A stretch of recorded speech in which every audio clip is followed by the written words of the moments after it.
SC for Ed is organizing a rally set for tomorrow night, calling for state lawmakers now to allow schools to use state funding for COVID-19 restrictions. Nija Hood tells us more.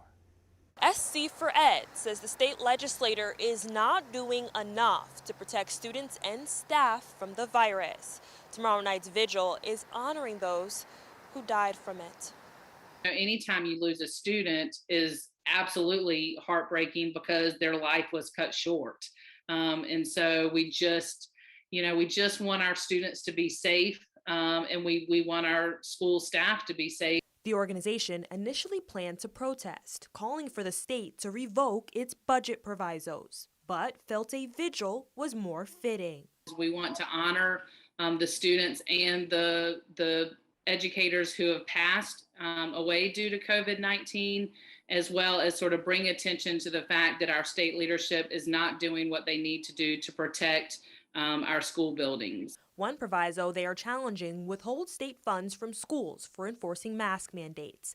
The other puts a cap on virtual learning that exceeds more than 5% of the student body. The legislative session for the year has ended, so they want them to come back for a special session. The matter of them not coming back until January, you're really causing harm to school-based personnel and students. Lisa Ellis is the director of student activities at Blythewood High School. She says she's seen firsthand the pandemic is taking a toll on students. We're seeing increased behavior problems, anywhere from just, lashing out or emotionally, crying, screaming, yelling, all of that, to fights. There's definitely been an increase in fighting. She says all of this comes as students have had to shift from virtual to in-person learning environments, and that lack of access to state funds doesn't help.